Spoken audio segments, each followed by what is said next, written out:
Geico's motorcycle expertise gives me the coverage I need, like 24/7 claims.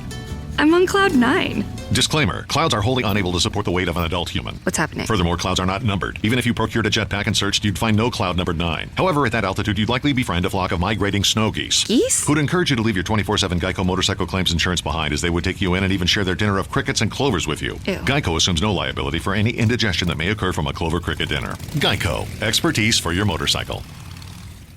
Other shows we have for you to enjoy at myclassicradio.net. The Avengers was most certainly not a household name in South Africa prior to the radio series. With no national television service until 1976, the mechanism simply was not present in the country to show television programs to mass audiences. While many other countries reveled in the filmed adventures of John Steed and company, South Africa was not equipped to join in the fun. The series took Britain by storm and made a major impression in the American markets, being that greatest of rarities, a British series given a network transmission slot. However, as a filmed series, rather than a videotaped one, The Avengers was able to gain a modicum of exposure in South Africa through film rentals. Come and listen at myclassicradio.net. After all, it's difficult to be romantic with your husband with another woman in the room, especially if the woman's just been murdered.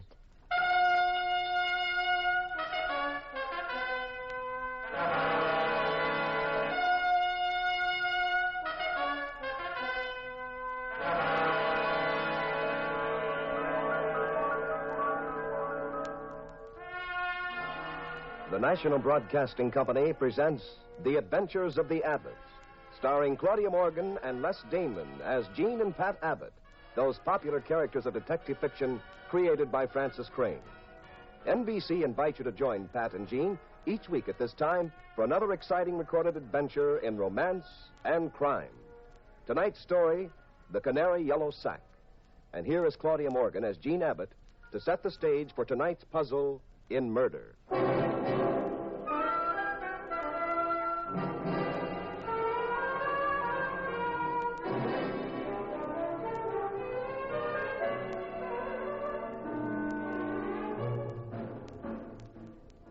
I'd gone to Pat's office to call for him and take him home.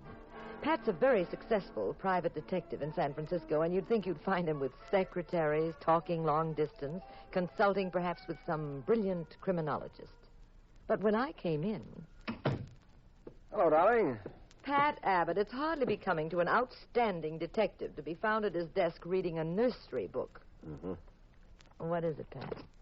Hansel and Gretel. I bought it for a birthday present. For my nephew, Donald. Remember him? Oh, well, that's different.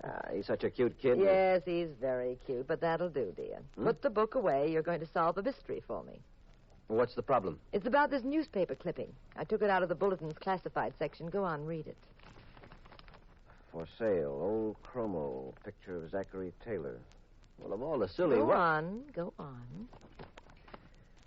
Chromo, picture of Zachary Taylor. Price, $12.30, right box 27. Well, what about it? I sent them a check for $12.30, Pat. You actually want a second-hand chromo of Zachary Taylor? I most certainly do. For your information, my great-grandfather was related to Zachary Taylor. Well, do tell. Imagine being married to a celebrity all this time and not knowing it. Did you get the chromo? No, I got the check back. With a note saying they were very sorry the chromo had been sold. Oh, bad luck. So what? Well, I thought that's all it was, too, but... Look, here's another clipping. Advertising the same thing. I saw it in an out-of-town paper just this morning. Read it, dear. For sale, old chromo of Zachary Taylor, second-hand. Price, $11.15. Now, you see, Pat? This ad offering the same chromo at a cheaper price just appeared today. Now, why in the world did they turn me down last week and then offer the same chromo in another paper for less money? I don't know, dear. Besides, I am not interested. Pat, it just doesn't make sense. Are you a detective or aren't you? Well, what do you think? I think a Smirnoff vodka at Leo's would be perfect. Yes, come in. Mr. Abbott? Yes? My name is Stewart. Mrs. Tom Stewart. I need your help, Mr. Abbott. Well, go ahead. What's wrong? Well, it's confidential. Oh, it's all right. This is my wife. We often work together on a case. Well, it's about my husband. Mm-hmm. He's disappeared. Disappeared?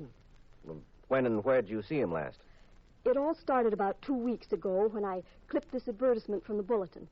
Here, read it. For sale. Old chromo. Picture of Henry Clay, second hand. Oh, Pat, it's the same. Wait a minute. Price $17.20. Box 89.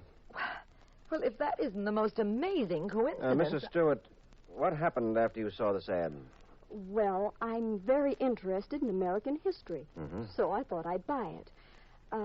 I sent a check to Box 89, and then I never heard from them. I wrote again, and finally, the day before yesterday, I sent my husband down to the newspaper office. I told him to get the address of these people and ask them what they'd done about my check. Did he find them? Well, I don't know. Tom went down to the newspaper office, and he never came back. I tried to find him. I called every place he might have gone. His office, his friends. Uh-huh. Well, have you reported this to the Missing Persons Bureau? Yes, but, they're so casual about these things, and I wanted someone who'd take a personal interest in the case. Someone who wouldn't lose a minute. Someone yes, who... Mrs. Stewart, what does your husband look like? Well, he's tall. How tall? Oh, 5'8". Well, that's not very tall. Well, maybe he's 5'9" or 10. I don't know exactly. He weighs about 150 pounds. What color hair has he? Brown. He had brown eyes, and, well, he was very thin. Thin? 5'8", weighing 150? Well, I call him thin. He looks sort of... Pat! She's been shot. What'll I do? You look after her, Jean. Those shots came from out in the hall. Pat, what... Stay with that woman. Oh, here, Mrs. Stewart. Let me help you. We'll get a doctor. Mrs. Stewart. Mrs. Stewart. Oh, Mrs. Stewart. Well, they got away, Jean. How's Mrs. Stewart? Pat, I think she's dead. What? Here, let me see. Uh-huh. You're right. Oh, Pat, it's awful. Give me that phone. You see, I told you there was something weird about those ads. Headquarters? Lieutenant Daniels, please. Oh, what do you think they mean? Could be a code. A code? For what? 1 second, darling. Daniels, this is Pat Abbott. Look, you better come over to my place. Fast. A woman has been shot. Yeah, she's dead. Mm-hmm. Okay. Pat, what are the ads a code for? I don't know. Let's have a look at Mrs. Stewart. Well, here's her purse. What's in it? A coin bag, handkerchief, lipstick. There's a ticket. It's an airplane ticket. For the plane to Seattle. Tomorrow morning. Pat, will you look at these newspaper clippings? Yeah. Mm-hmm. Well, this one says, for sale. Old chromo, picture of Vice President Marshall, second-hand, price $21.20. Well, this one says, for sale. Old chromo picture of Benedict Arnold. Price $8.40. Pat, what do they mean? Well, let's see. In the first place, nobody on Earth, except you, darling, would actually want a second-hand chromo of any of these fellows. They're advertising something absolutely useless. Something they probably haven't even got. Oh, well, that's silly, dear. Well, then why advertise at all? Now, these numbers, the prices, what could they mean? 8:40, 12:30, 11:15. Pat, that could mean time, not money. Except for the fact that there's no such time as 17:20. Wait a minute. Could be military time, couldn't it? Oh? That's numbered from 1 to 24. 17:20 would be 20 minutes after 5 p.m. Golly, that's right. What about the names? Well, let's go a step further. If you're telling someone time, what else might you tell them? Place. That's right. Sure, you see. Taylor, Stanton, Marshall. Those could be the names of streets and avenues. Well, suppose it's true. Where do we go from here? Well, I know where you go. Where? Home. Home? Now? Gene, how many times do I have to tell you that detecting is a very dangerous business for you? Well, if you think with that woman lying there murdered and a mysterious code in the newspaper that I'm going I home... will not have you running around on these cases. Now, I said go home, Gene. Well, of all the ridiculous... Gene. Yes, dear. How long is it since anyone has spanked you? I'm going.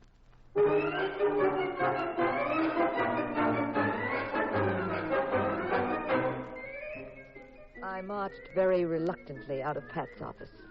After I'd been gone about 5 minutes, Lieutenant Daniels arrived. He looked over the scene and examined Mrs. Stewart. Then he questioned Pat. Pat, I've known you long enough to be very sure you're not mixed up in this, but just the same, I'll have to ask a few questions. All right, go ahead. Now, you never saw this Mrs. Stewart until she came to your office today? That's right. Did she indicate why she picked you to help her? Me personally? No. No, she was just impatient with the Missing Persons Bureau. Thought a private detective could move faster. What did she expect, miracles? Then you say that she told you about her husband disappearing. Yes. He disappeared after he went to inquire about a little ad in the newspaper. That's right. All right, come on, Pat. What's the gimmick? I don't pull gimmicks with you, Daniels. I never have. I've told you everything I know. That would be a novelty. You know, Pat Abbott, I have a lot of respect for you. You do a darn good job. The trouble is you don't always bring the police in on everything that you're doing. Now, this time, suppose we don't play any games, I'm not playing games. You run a check yet on Mrs. Stewart? Yeah. One of the boys just called me from headquarters. No police record of her. Mm-hmm. Pat, you're stalling. You've noticed something that you're not telling me. What did she say about her husband? Just gave me a description of him. Height? 5'8". Uh-huh. Uh-huh. Mm-hmm. All right, that she said 5'9" or 5'10". Confound it, Pat. If you don't cut the clowning. She said he was very thin. Weighed 150 pounds. 5'8", weighed 150, and was thin? Yes. Well, aren't you mother's little helper? What was his first name? What was his occupation? She didn't say. Now, that's interesting. A woman you never saw before comes in, says her husband is 5'8", 9, or 10, or maybe he's tall enough to be a basketball player. He's short and heavy, or maybe he's thin, and she didn't even tell you his name. Then somebody strolling by who had nothing else to do came along and shot her. Then you ran out in the hall instantly, but you didn't see them. And all of this is because there's a little ad in the paper selling old chromos of dead presidents that aren't worth a plug nickel. Now, this hasn't been a very pleasant day anyway. My wife burnt the toast this morning. I missed the bus, and maybe I just ought to go home and lie down until tomorrow, huh, Pat? Maybe tomorrow will be my good news day, I'm sorry, Lieutenant. I've told you all I know. Excuse me. Pat Abbott, Yes? I'm calling to give you a little advice. Who is this? We'll skip that. What I wanted to tell you was very simple. It's just this. Mind your own business, Abbott. Don't tell that cop anything. Look, if you think you... Hold on, Abbott. There's someone here who wants to talk to you. Never mind. Get to the point. You better listen, Abbott. Pat, darling. Gene. Where are you? What is this? Oh, when I left your office, they were waiting for me in a car. They made me go with them, and I... See, Abbott? We figured you might go poking around where you weren't wanted, so we invited your wife for a ride. We're gonna hold her, too, till this case sort of cools off. Now, listen, you Easy, rotten... Abbott. Easy. Just remember, you want your wife back, mind your own business. Keep your mouth shut. Hello? Hello? Hello? Who was that? Pat, I said, who was that? I haven't seen you this upset since I took $56 off you in that poker game last year. Now, who called? Little Bo Peep. Wants police help. She lost her sheep and can't find them. How would you like to get slapped with a charge of withholding information from the police? How would you like to get sued for false arrest and maybe get busted and end up pounding a late night beat on the Oakland Bridge? Good afternoon, Mr. Rabbit. Good afternoon, Lieutenant Daniels.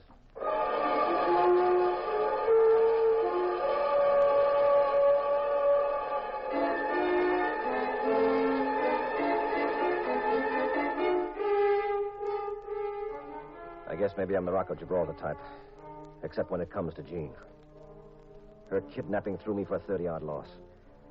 Lieutenant Daniels tried a few more times to worm something out of me, but couldn't get a word.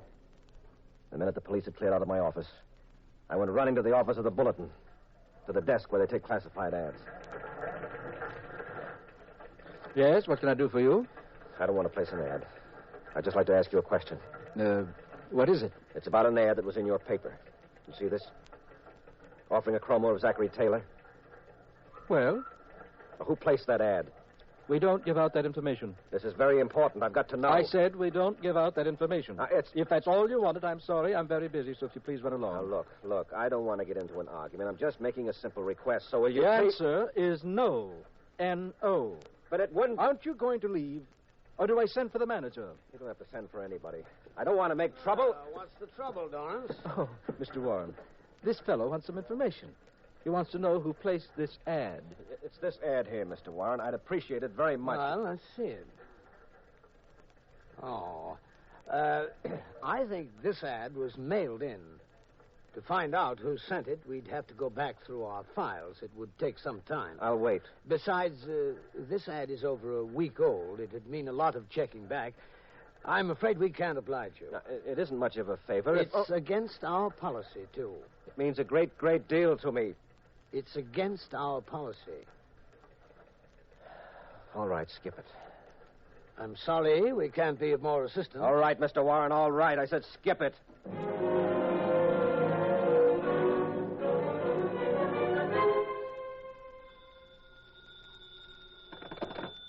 Hello. Finally got back to your office, Abbott. Now, listen, you let my Now, wife... wait. You better be polite to me, Abbott. Other shows we have for you to enjoy at myclassicradio.net. 21 Precinct was a police drama broadcast on CBS from July 7, 1953 to July 26, 1956.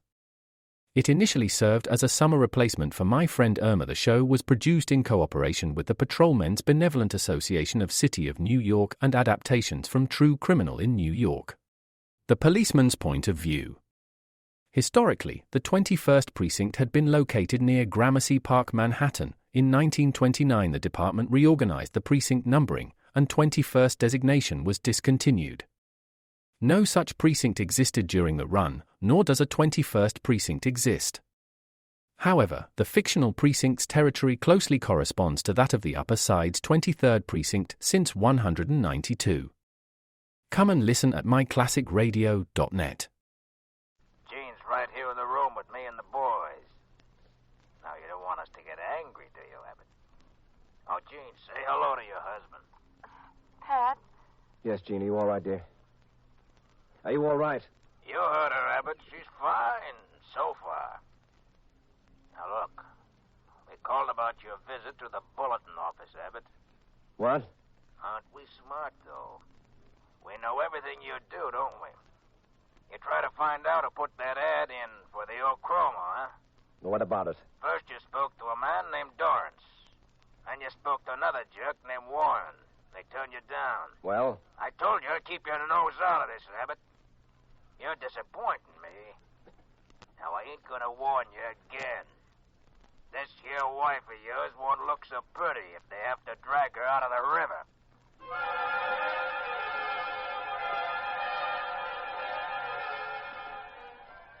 I ran back to the office of the bulletin.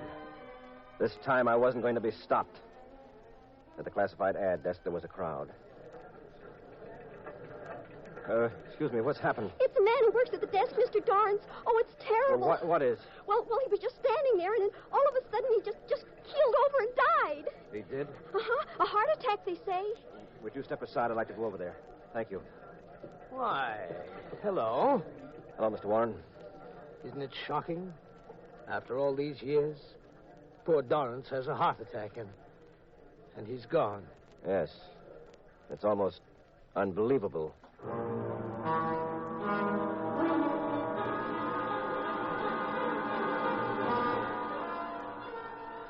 I left the office of the Bulletin and raced across town to the office of the Globe Dispatch. I had an idea. I wasn't sure it would work. But Jean's life was at stake, and any chance at all was worth taking.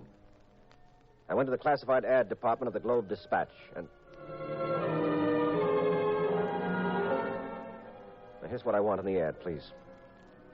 For sale. Second-hand chromo of Aaron Burr. Price, $7.20.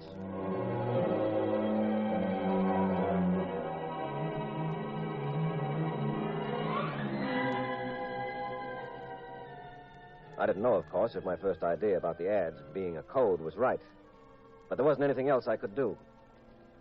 Figuring the name in the ad was the street where a rendezvous took place, and the price was the time of the meeting, I advertised Aaron Burr, $7.20.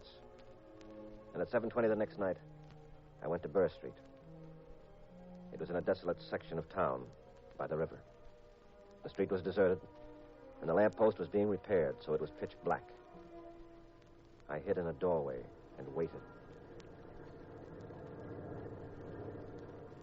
At 7:20 sharp, a truck pulled up at the corner. The driver remained at the wheel.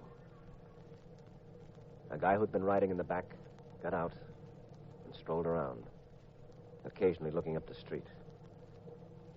After about 10 minutes, the little man called out to the driver. I don't know where they are, Jackie. Looks like they won't show up. Excuse me, Bud. Got a match? Huh? Oh, yeah, sure. That's, wait a minute, I got my pocket. Yeah, here we are. Thanks. Here's something for you.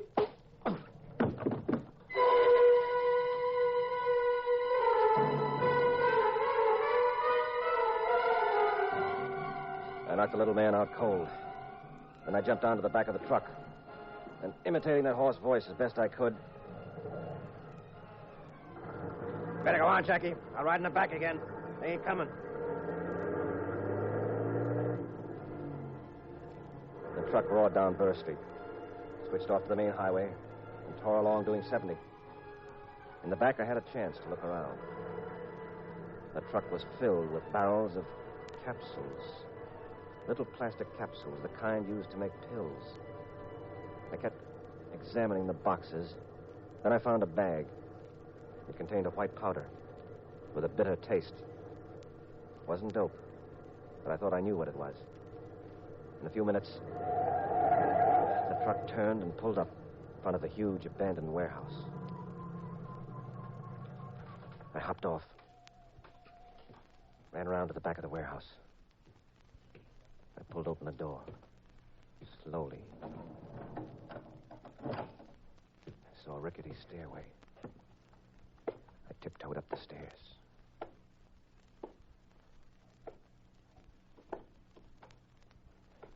I tried some doors. Empty rooms, that's all. Then I saw another door at the far end of the hallway.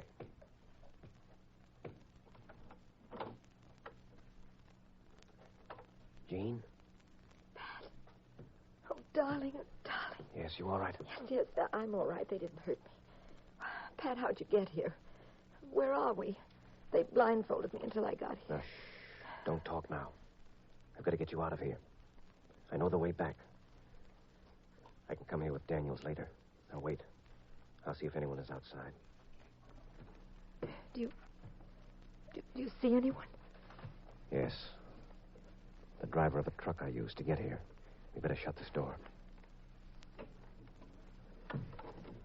Is there another way out of this room? No, not even a window. It's a nice spot. Well, the driver doesn't know who I am. Maybe we can bluff our way out. Does he know you? I don't know. I don't know who brought me here. Well, we just have to take a chance. Pat, listen. Listen, they're right outside. Yes, now keep quiet. If we make a sound, they'll let loose right through the door with Tommy guns. I saw the driver carrying one. Now, shh. I don't know who the guy was, boss. Just asked me for a match, and he slugged me. That's the fella I knocked out to get in here. It's too bad I didn't sock him hard enough. I didn't have a chance to tie him up either. He must have come to and raced over here. Now, we've got to get out, Jean. We've got to take a big chance. Anything. Just let's get out of here. We'll have to go out the front door. And try talking fast if we meet anybody. Are you ready, darling? Ready, Pat. And so far, so good. Now, down the stairs.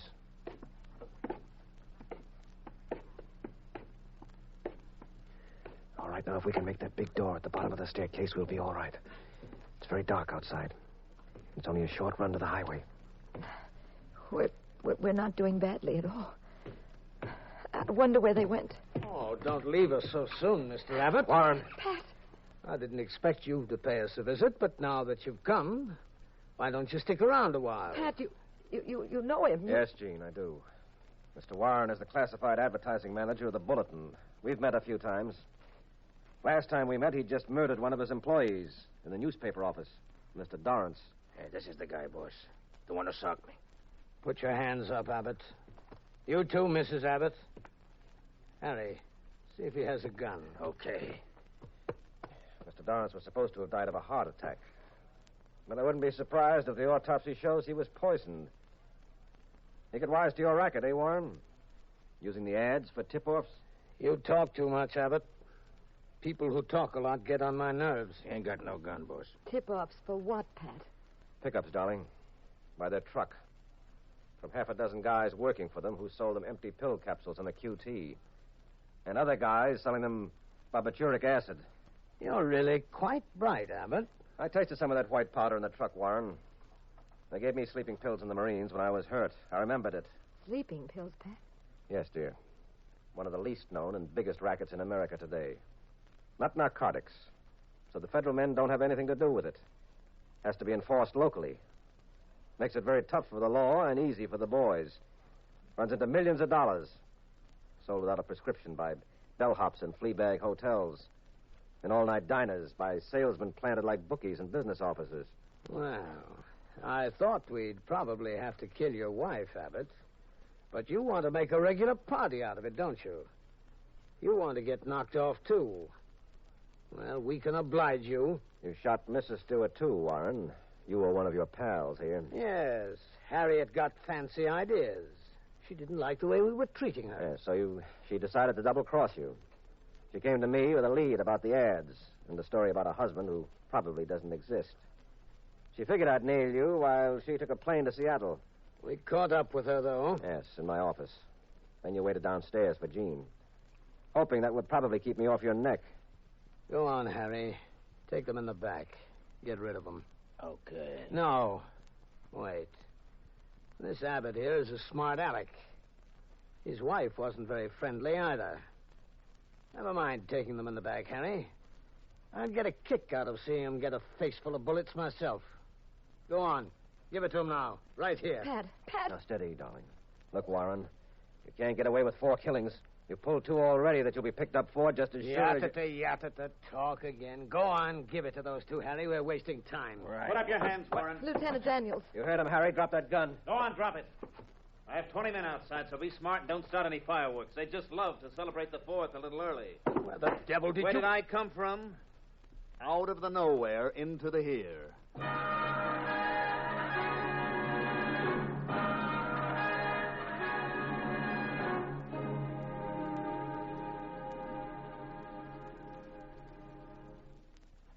I wasn't sure the trick would work, Daniels. Well, it did.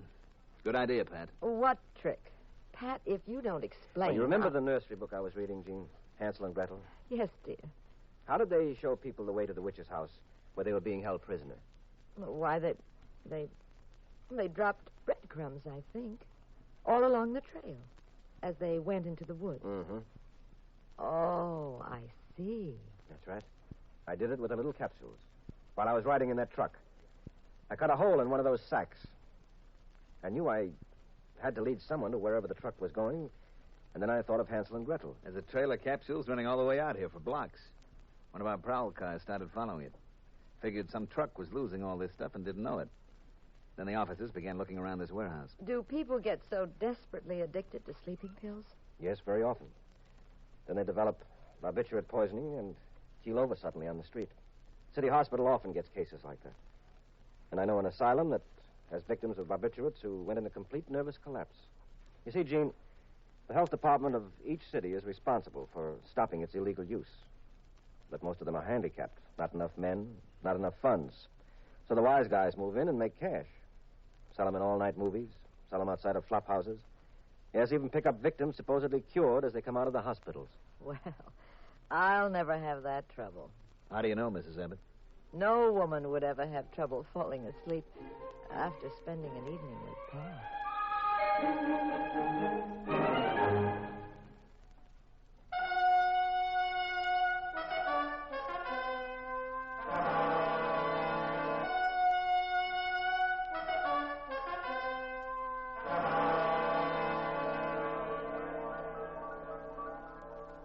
the National Broadcasting Company has presented The Adventures of the Abbotts, starring Claudia Morgan and Les Damon as those popular personalities of detective fiction, Pat and Jean Abbott, created by Francis Crane. The cast included Everett Sloan, Jean Darling, Mandel Kramer, and Lon Clark. The Adventures of the Abbotts was written by Howard Merrill. Original music composed and directed by Dewey Bergman. Produced by Ted Lloyd and Bernard L. Schubert. Directed and recorded by Harry Frazee.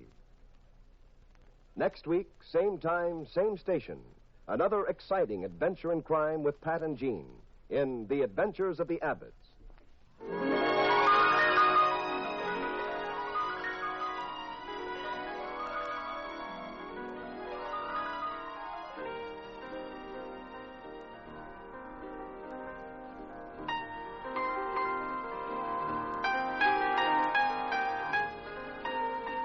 This is the United States Armed Forces Radio and Television Service.